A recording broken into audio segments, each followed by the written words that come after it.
Hi guys, welcome back to our channel. ఈరోజు మీకోసం ఒక మంచి స్పానిష్ హారర్ ఫిలిం అయిన ద కమ్యూనియన్ గర్ల్ అనే మూవీని తీసుకొచ్చేసాను. ఈ వీడియోని స్టార్ట్ చేసే ముందు మన ఛానల్ని సబ్స్క్రైబ్ చేసుకోండి. ఈ మూవీ ఒక రియల్ స్టోరీ పైన తీశారు. So guys, you are going to enjoy this film with all your hearts. మూవీని స్టార్ట్ చేసే ముందు మీ అందరినీ ఒక క్వశ్చన్ అడుగుతాను. మీరు ఎప్పుడైనా బొమ్మల్ని చూసి భయపడ్డారా? ఆర్ మీకు ఎప్పుడైనా బొమ్మలతో స్ట్రేంజ్ ఇన్సిడెంట్స్ ఏమైనా ఉందా? ఇఫ్ ఏమైనా ఉంటే కామెంట్ సెక్షన్లో అందరితో షేర్ చేసుకోండి. పర్సనల్గా మా ఇంట్లో అయితే మా మదర్ నాట్ ఈవెన్ సింగిల్ డాల్ని కూడా ఇంట్లో ఉంచదు. రీజన్ అడిగితే మాట దాటేస్తుంది. ఇప్పటికీ అర్థం కాదు. సేమ్ ఇలాగే మీ ఇంట్లో కూడా ఏమైనా స్టోరీస్ ఉన్నాయా? Let everyone know in the comment section. And ఇక లేట్ చేయకుండా let's get into the movie స్టార్టింగ్లో మనకు ఒక పాప భయపడుతున్నట్టుగా చూపిస్తారు. తన పేరు సోనియా. తన్ని చూస్తేనే అర్థమవుతుంది షీఈస్ మెంటలీ డిస్టర్బ్డ్ అని. తను రిపీటెడ్గా ఒక డాల్ పేరునే అంటూ ఉంటుంది. తన రూమ్లోకి వాళ్ళ బాయ్ ఫ్రెండ్ టోనీ వచ్చి తనని ఓదారుస్తూ ఉంటాడు. బట్ ఏ లాభం ఉండదు. అదే టైంలో సోనియాకి ఒక బొమ్మ స్పిరిట్గా కనిపిస్తుంది. తను చాలా భయపడిపోతుంది. ఇదంతా చూస్తే మనకి అర్థం అవుతుంది తను ఎంత మెంటల్ డిస్టర్బెన్స్లో ఉంది అని. అండ్ అప్పుడే తను ఫోక్ని తీసుకొని తన మెడకి గుచ్చుకొని అక్కడికక్కడ చనిపోతుంది.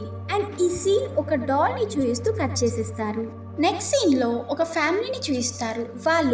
అప్పుడప్పుడే వాళ్ళు ఒక కొత్త టౌన్లోకి షిఫ్ట్ అవుతారు. అండ్ ఆ రోజు చర్చ్లో కమ్యూనియన్ని సెలబ్రేట్ చేయడానికి వస్తారు. అందులో ఆ ఫ్యామిలీలో ఒక కూతురు జూడిత్ కూడా పార్టిసిపేట్ చేస్తుంది. ఇక్కడ కమ్యూనియన్ అంటే చర్చ్లో ఒక ఫెస్టివల్. అందులో బ్రెడ్ ఇంకా వైన్ని డిస్ట్రిబ్యూట్ చేసి తింటూ తాగుతూ ఉంటారు. జీసస్ క్రైస్ట్ వాళ్ళంతా ఇది సెలబ్రేట్ చేసుకుంటారు. అండ్ ఆ ఫెస్టివల్ సెలబ్రేషన్స్ని స్టార్ట్ చేస్తారు. అక్కడ జూడిత్ వాళ్ళ అక్క సారాని చూపిస్తారు. తనతో పాటు వాళ్ళ మదర్ కూడా ఉంటుంది. కాసేపటికి అక్కడికి సారా బెస్ట్ ఫ్రెండ్ అయిన రెబీ కూడా వస్తుంది. రెబీకి గాడ్స్ పైన ఎలాంటి నమ్మకం ఉండదు. తను ఏ దేవుణ్ణి నమ్మదు అండ్ ప్రే చేయదు. నెక్స్ట్ సీన్లో కమ్యూనియన్ అయిపోయాక పిల్లలంతా చర్చ్ బయట ఆడుకుంటూ కనిపిస్తారు. అందరూ కలిసి ఫొటోస్ దిగుతూ ఉంటారు. అప్పుడే అక్కడికి ఒక లేడీ వస్తుంది.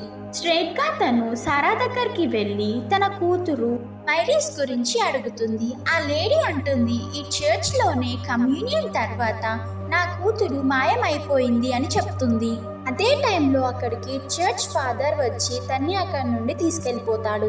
నెక్స్ట్ సీన్ లో అదే ఫ్యామిలీని వాళ్ళ ఇంట్లో చూపిస్తారు. అక్కడ జూడియత్ సారాతో అంటుంది తనకి ఆ టౌన్ నచ్చలేదు అని. బట్ సారా అంటుంది కొన్ని డేస్ లోనే అంతా సెట్ అయిపోతుందిలే అని చెప్తుంది. తర్వాత సారా తన ఫ్రెండ్ రెబీతో క్లబ్ కి వెళ్తుంది. యాక్చువల్లీ సారా ఒక ఇంట్రోవర్ట్ గర్ల్. బట్ క్లబ్ లో రెబీతో చాలా బాగా ఎంజాయ్ చేస్తుంది. అండ్ అక్కడ వాళ్ళు ఫస్ట్ టైం డ్రగ్స్ తీసుకుంటారు. సో దాట్ వాళ్ళు ఇంకా బాగా ఎంజాయ్ చేయవచ్చని. అక్కడ క్లబ్లో చివో అనే అబ్బాయి డ్రగ్స్ని అమ్ముతూ ఉంటాడు. అండ్ అదే క్లబ్లో డాన్స్ చేస్తూ సారా కళ్ళు పెట్రో అనే అబ్బాయి పైన పడతాయి. అలా ఒకరికొకరు చూసుకుంటూ కైండ్ ఆఫ్ అట్రాక్టెడ్ అవుతారు. ఇక క్లబ్ నుండి సారా ఇంకా రెబీ ఇంటికి రిటర్న్ అవ్వడానికి బయటకు వచ్చేస్తారు. బట్ వీళ్ళిద్దరూ ఇంకో ఇద్దరితో వచ్చి ఉంటారు. కానీ ఎప్పుడో వీళ్ళిద్దరి కంటే ముందే వెళ్ళిపోయి ఉంటారు. సో ఇప్పుడు వీళ్ళిద్దరూ లిఫ్ట్ కోసం హైవేకి వెళ్తారు. అలా కాసేపటికి వాళ్ళని చూసి చీవో అడుగుతాడు. కానీ రెబ్బీకి అతనితో అతని కార్లో వెళ్ళడం నచ్చదు. బికాస్ చీవో అంత మంచివాడు కాదని తనకి తెలుసు. కానీ సారా మాత్రం ఇప్పుడు వేరే ఛాన్స్ లేదని అంటే ఇద్దరు కలిసి చీవో కార్ని ఎక్కుతారు. అండ్ అతను ఫ్లర్ట్ చేయడం స్టార్ట్ చేస్తాడు. అలా కార్ని ఫారెస్ట్లోకి తీసుకెళ్తాడు. సో దట్ ఇంకా ఎంజాయ్ చేయొచ్చని అంటూ. కానీ రెబ్బీకి అతనికి మధ్య గొడవ అవుతుంది. అప్పుడే సారా ఆ కార్ ముందు నుండి ఒక వైట్ డ్రెస్లో ఒక చిన్న పిల్ల వెళ్ళడం చూస్తే చీవో వెంటనే కార్ని ఆపుతాడు. అందరికీ టెన్షన్ స్టార్ట్ అవుతుంది. అండ్ అందరూ కార్ దిగి వెతుకుతూ ఉంటారు. అక్కడే సారాకి ఒక డాల్ దొరుకుతుంది. అది తీసి తన దగ్గరే పెట్టుకుంటుంది. ఎందుకంటే ఇఫ్ ఇన్ కేస్ ఆ చిన్నపిల్ల మళ్ళీ ఎదురైతే తనకి ఇచ్చేద్దామని అనుకుంటుంది. అండ్ అలాగే ఇంటికి వచ్చేస్తుంది. ఆ బొమ్మని చూస్తే ఆల్మోస్ట్ సోనియా దగ్గర కనిపించిన బొమ్మలాగే ఉంటుంది. ఇక నెక్స్ట్ డే సారాని చూస్తే తన హ్యాండ్ పైన ఏదో వింతగా సింబల్ లాగా అచ్చు వేసినట్టుగా ఉంటుంది. దాన్ని అంతగా పట్టించుకోకుండా రెబీని కలవడానికి వెళ్తుంది. ఇప్పుడు రెబీ టౌన్లో జరిగిన స్టోరీస్ గురించి చెప్తూ ఉంటుంది. అందులో ఒక స్టోరీ చెప్తూ టౌన్లో ఒక చిన్న పిల్ల ఆత్మ కనిపిస్తూ ఉంటుందట. తనతో పాటు ఒక డాల్ కూడా ఉంటుంది అని. సో వాళ్ళకి దొరికిన డాల్ అదే కర్స్ చేసిన డాల్ ఏమో అని అంటుంది. కానీ సారా అవన్నింటిని నమ్మదు. సో ఆ డాల్ని తీసుకొని స్ట్రెయిట్గా చర్చ్ ఫాదర్ దగ్గరికి వెళ్తుంది. అక్కడ అతన్ని అడిగితే ఇది నార్మల్ డాలే, అంతకు మించి ఇంకేం కాదు అని చెప్తాడు. కానీ అక్కడ మనం ఫాదర్ ఎక్స్ప్రెషన్స్ని చూస్తే అర్థం చేసుకోవచ్చు అతను ఏదో దాస్తున్నాడు అని. ఇక సారా ఇంటికి వచ్చేసి స్నానానికి వెళ్తుంది. ఇక అప్పుడే తనకి భయంకరమైన ఇన్సిడెంట్స్ జరుగుతూ ఉంటాయి. అండ్ సడన్గా తన పైన ఒక స్పిరిట్ అటాక్ చేస్తుంది. తను కాసేపటికి కళ్ళు ఓపెన్ చేసి చూస్తే తను ఒక బావిలో ఉంటుంది.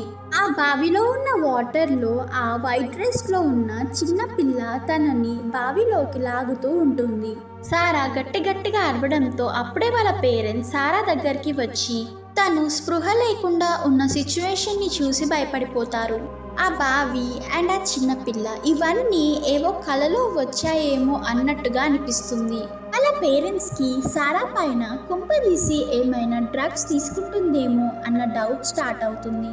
అందుకే తను స్పృహ తప్పి పడిపోయిందేమో అని అనుకుంటారు. కానీ సారా అలా ఏం లేదనేసి ఆ మాటని దాటేసి రెబీని మీట్ అవ్వడానికి వెళ్తుంది. అక్కడ రెబీకి జరిగిందంతా చెప్తూ తన చేయి పైన వచ్చిన సింబల్ని చూపిస్తూ ఇది రోజు రోజుకి పెరిగిపోతుంది అని అంటుంది. అప్పుడే రెబీకి కూడా తన మెడ పైన ఇలాంటిదే వచ్చిందని చూయించి బహుశా చీవో ఇచ్చిన డ్రగ్స్ వల్లే ఏమో అని చీవోని కలవడానికి వెళ్తారు. ఇక చీవో దగ్గరికి వెళ్ళి అడిగితే అతను నా డ్రగ్స్కి అసలు ఎలాంటి సైడ్ ఎఫెక్ట్స్ లేవు, నా డ్రగ్స్ని నేనే వాడతాను, నాకు ఎలాంటివి రాలేదు కదా అని చెప్తాడు. కానీ వాళ్ళిద్దరూ అక్కడి నుండి వెళ్ళిపోగానే అతని చెస్ట్ పైన ఒక పెద్ద ర్యాష్ లాంటి సింబల్ లాగా వచ్చినట్టుగా చూయిస్తారు. దాట్ మీన్స్ అతను అబద్ధం చెప్తున్నాడని అర్థమవుతుంది. రెబీ అక్కడి నుండి ఇంటికి వెళ్ళిపోతుంది. అప్పుడే మనకి తెలుస్తుంది వాళ్ళ డాడ్ ఒక ఆల్కహాలిక్ అడిక్ట్ అని అండ్ తనతో బ్యాడ్గా బిహేవ్ చేస్తాడు. సో ఈ రీజన్ వల్లే చాలా వరకు రెబీ ఇంటి నుండి బయటే ఎక్కువగా ఉంటుంది. నెక్స్ట్ సీన్లో రెబీ ఒక బార్లోకి వెళ్తుంది. అక్కడ వాష్రూమ్ యూజ్ చేసుకోవడానికి వెళ్తే అక్కడ ఇంతకుముందు సోనియాకి జరిగిన ఇన్సిడెంటే తనకి కూడా రిపీటెడ్గా అవుతుంది. ఆ స్పిరిట్ రెబీకి కనిపిస్తుంది. తను చాలా భయపడి ఆ బార్ నుండి బయటికి వచ్చి ఒక ఫోన్ బూత్లో సారాకి కాల్ చేసి చెప్తుంది. అంతలోనే స్పిరిట్ వచ్చి వాటర్లో ముంచేస్తుంది. రెబీ స్పృహ తప్పిపోతుంది. సారా వెంటనే రెబీని వెతుక్కుంటూ తన దగ్గరికి వెళ్తుంది. కరెక్ట్ టైంలో సారా రెబీని తీసుకొని తనని స్పృహలోకి తీసుకొస్తుంది. దాంతో రెబీ కొంచెం ఆ భయం నుండి బయటికి వస్తుంది. వీళ్ళిద్దరూ కలిసి చీవోకి కూడా ఇలాంటి సిచ్యువేషన్ వస్తుందేమో అని ముందే గెస్ చేసి అతని దగ్గరికి వెళ్ళడానికి స్టార్ట్ అవుతారు. అక్కడ చీవోని కూడా ఆ స్పిరిట్ హాంట్ చేయడం స్టార్ట్ చేస్తుంది. అతను భయంతో కార్ తీసుకొని బయటికి వస్తాడు అండ్ ఆ స్పిరిట్ ఆ కార్లోకి కూడా వచ్చేస్తుంది. దాన్ని చూసి చీవో భయంతో ఒకేసారి కార్ని దేనికో గుద్దేస్తాడు అండ్ ఆన్ ది స్పాట్ అతను చనిపోతాడు. ఈ యాక్సిడెంట్ సారా ఇంకా రెబీ కళ్ళ ముందే జరుగుతుంది. సో వాళ్ళు చాలా డిస్టర్బ్ అవుతారు. నెక్స్ట్ సీన్లో వాళ్ళిద్దరూ పెడ్రోని కలిసి జరిగిందంతా చెప్తారు. అప్పుడే పెడ్రో మీకు జరుగుతున్నట్లే కొన్ని ఇయర్స్ బ్యాక్ ఇద్దరి సిస్టర్స్కి కూడా ఇలానే జరిగింది. వాళ్ళకి ఆ బొమ్మ దొరికినప్పటి నుండే వాళ్ళే సూసైడ్ చేసుకొని చనిపోయారు అని చెప్తాడు. ఇక్కడ పెడ్రో ఇంకెవరి గురించో కాదు సోనియా వాళ్ళ గురించే చెప్తుంటాడు. పెడ్రో అంటాడు, సోనియా వాళ్ళ బాయ్ ఫ్రెండ్ టోనీ నాకు తెలుసు, రేపు అతన్ని కలవడానికి వెళ్దామని అంటాడు. ఇక అనుకున్నట్టే నెక్స్ట్ డే టోనీ వాళ్ళ ఇంటికి వీళ్ళు ముగ్గురు వెళ్తారు. అక్కడ టోనీ అంటాడు 2 సిస్టర్స్ వాళ్ళే సూసైడ్ చేసుకొని చనిపోయారు అండ్ వాళ్ళు చనిపోగానే ఆ డాల్ దానికంతటా అదే మాయమైపోయింది. అండ్ అతను ఇది కూడా కన్ఫర్మ్ చేస్తాడు వాళ్ళ దగ్గరున్న డాలే సోనియా వాళ్ళ దగ్గర ఉండేది అని. ఇక వీళ్ళు ఆ డాల్ని తీసుకొని ఫాదర్ మాన్యుల్ దగ్గరికి వెళ్తారు. ఎందుకంటే అతను మాత్రమే వాళ్ళని స్పిరిట్ నుండి కాపాడేది అని. చర్చ్కి వెళ్ళగానే అక్కడ 1982 ఇయర్లో ఒక పాత రీల్ దొరుకుతుంది. ఆ రీల్లో మైరీస్ అనే అమ్మాయి కనిపిస్తుంది. తను ఆ చర్చ్ కమ్యూనియన్లోనే ఉండేది. అండ్ ఆ సేమ్ డాల్ని పట్టుకొని ఉంటుంది. అంటే ఇక్కడ ఈ స్పిరిట్ మైరీస్ది అయి ఉంటుంది. ఇక్కడ సారాకి కమ్యూనియన్లో ఒక లేడీ మైరీస్ గురించి వెతుక్కుంటూ వచ్చిన విషయం గుర్తొస్తుంది. అండ్ ఈ ముగ్గురు ఇప్పుడు ఆ లేడీని కలవాలని డిసైడ్ అవుతారు. ఎందుకంటే ఇప్పుడు నిజమేంటో అసలు ఏం జరిగిందో తెలియాలంటే ఆ లేడీని కలిస్తేనే ఒక క్లారిటీ వస్తుంది అని అనుకుంటారు. కానీ దానికి ముందే ఆ స్పిరిట్ వీళ్ళపైన అటాక్ చేస్తుంది. ఈసారి పెడ్రోని టార్గెట్ చేస్తుంది. ఎందుకంటే ఆ డాల్ దొరికిన రోజు ఈ నలుగురే ఉన్నారు కాబట్టి పర్టికులర్గా వీళ్ళని మాత్రమే టార్గెట్ చేసింది. ఇక ఆ స్పిరిట్ రెబీ ఇంకా సారాని వేరే వేరే రూమ్స్లో లాక్ చేసి సపరేట్ చేస్తుంది. సారా ఉన్న రూమ్లో ఫాదర్ మాన్యుల్ డెడ్ బాడీ దొరుకుతుంది. అతని బాడీ పైన కూడా సేమ్ అదే మార్క్ ఉంటుంది. ఇట్ మీన్స్ అతని కూడా ఆ స్పిరిటే చంపేసింది అని. ఇప్పుడు ఆ స్పిరిట్ పెడ్రోని కూడా అటాక్ చేసి చంపబోతూ ఉంటుంది. కానీ టైంకి సారా ఇంకా రెబీ ఇద్దరు వచ్చి అతన్ని కాపాడతారు. ఇక ఈ ముగ్గురు కలిసి బయటికి వచ్చాక చూస్తే పెడ్రో బాడీ పైన కూడా ఆ మార్క్స్ రావడం స్టార్ట్ అవుతాయి. అంటే ఆ డాల్ని ముట్టుకున్న వాళ్ళందరికీ ఒక కర్స్ వచ్చేస్తుంది అని. అంటే ఆ డాల్ శపించబడి ఉంది అని అర్థమవుతుంది. ఇక వీళ్ళు ముగ్గురు కలిసి మేరీస్ వాళ్ళ మదర్ దగ్గరికి వెళ్తుండగా దారిలో రెబీ వాళ్ళ ఫాదర్ వచ్చి రెబీని కాలేజ్ వెళ్లకుండా బంక్ కొట్టావని బాగా అరిచి అతనితో ఇంటికి తీసుకెళ్ళిపోతాడు. కానీ రెబీ ఇంటికి వెళ్ళగానే ఆ స్పిరిట్ హార్న్ చేయడం స్టార్ట్ చేస్తుంది. తను భయంతో వాళ్ళ ఫాదర్ని నైఫ్తో పొడి చేస్తుంది అండ్ బాగా ఏడుస్తూ ఉంటుంది. ఇంకో సైడ్ పెడ్రో సారాని ఆ లేడీ వాళ్ళ ఇంటికి తీసుకెళ్తాడు. అక్కడికి వెళ్ళాక సారా ఆ లేడీకి మేరీస్ గురించి చెప్పి తన హ్యాండ్ పైన మార్క్ని తనకి చూపిస్తుంది. అప్పుడే ఆ లేడీకి అర్థం అవుతుంది తన కూతురిపై ఉన్న కర్స్ ఇప్పుడు సారా పైకి వచ్చింది అని. ఆ లేడీ అంటుంది, నేను మైరీస్ని చివరగా ఆ డాల్తో స్క్వేర్ అనే పేరు గల ప్లేస్లో చూశాను. తర్వాత తను మాయమైపోయింది అని చెప్తుంది. దాని తర్వాత వాళ్ళిద్దరూ అక్కడ నుండి వెళ్ళిపోతారు. ఇక ఆ నైట్లో వాళ్ళని మీట్ అవ్వడానికి రెబీ వస్తుంది.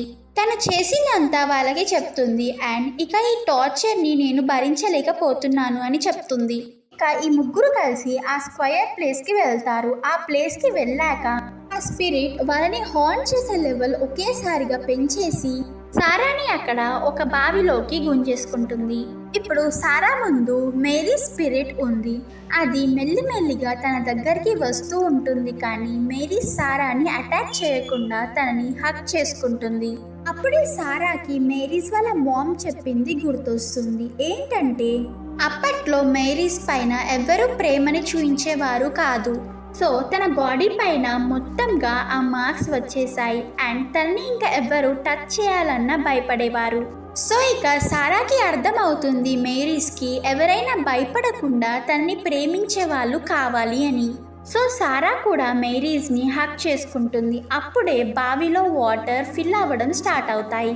ఈ విషయాన్ని మేరీస్ కూడా నోటీస్ చేస్తుంది అండ్ అప్పుడే మేరీ స్కెలిటాన్ సారా చేతిలోకి వచ్చి అంతా నార్మల్గా అయిపోతుంది. అండ్ ఈ ముగ్గురు ఇంటికి రిటర్న్ అవుతూ ఉంటారు. అప్పుడే పెడ్రో ఇంకా సారా కిస్ చేసుకుంటారు. ఎందుకంటే నేను ఆల్రెడీ స్టార్టింగ్లో చెప్పాను కదా, క్లబ్లో సారా ఇంకా పెడ్రో ఒకరికొకరు అట్రాక్ట్ అయ్యారు అని. అండ్ ఇక అంతా హ్యాపీగా రెబీ ఇంకా సారా ఇంటికి వెళ్ళి కిచెన్లో సారా ఫుడ్ తినడానికి ప్రిపేర్ చేస్తూ ఉంటారు. అప్పుడే సారా వాళ్ళ చెల్లి జూడిత్ ఆ బొమ్మని టచ్ చేస్తుంది. ఇప్పుడు జూడిత్ ఆ బొమ్మని టచ్ చేయగానే తన బాడీకి ఆ మార్క్స్ రావడం మళ్ళీ స్టార్ట్ అవుతాయి. అండ్ వెంటనే ఆ రూమ్లో పారానార్మల్ యాక్టివిటీస్ జరుగుతూ ఉంటాయి. అండ్ ఒక కార్నర్ నుండి ఒక డీమాన్ లాంటిది బయటికి వస్తుంది. ఇప్పుడు ఫ్లాష్ బ్యాక్ ని చూపిస్తారు. అందులో అసలుకు ఆ డాల్ మేరీస్దే కాదు. ఇక్కడ ఈ ట్విస్ట్ ని ఎవరు ఊహించి ఉండరు కదా. సో ఆ డాల్ మేరీస్కి ఒక ఫారెస్ట్లో దొరికింది. దాని తర్వాత మేరీస్కి తన బాడీ పైన అలా రావడం స్టార్ట్ అయింది. అంటే ఇక్కడ ఆ డాల్ ముందు నుండే శపించబడి ఉంది. అండ్ యాక్చువల్లీ చెప్పాలంటే ఆ డాలే ఒక డీమాన్. దాన్ని ముట్టుకున్న వాళ్ళంతా చనిపోతూ వస్తున్నారు, సేమ్ లైక్ అనబెల్. అండ్ లాస్ట్లో చూస్తే ఇక్కడ ప్రమాదంలో జూడిత్ ఉంటుంది. ఇక్కడ మేరీస్ కూడా సారాతో ఇది చెప్పడానికే ట్రై చేసింది, ఆ డాల్కి ఎంత దూరం ఉంటే అంత మంచిది అని. ఆ డాల్లో ఉన్న డీమోనే తన్ని కంప్లీట్గా కంట్రోల్ చేసింది అని. ఇలా చూపిస్తూ ఈ మూవీని ఎండ్ చేసేస్తారు. సో గైస్, మీకు ఈ మూవీ స్టోరీ నచ్చింది అని అనుకుంటున్నాను. ఇంకా ఇలాంటి ఇంట్రెస్టింగ్ మూవీస్ కోసం మన ఛానల్ని సబ్స్క్రైబ్ చేసుకోండి. మళ్ళీ నెక్స్ట్ వీడియోలో కలుద్దాం. అప్పటి వరకు bye friends, thanks for watching.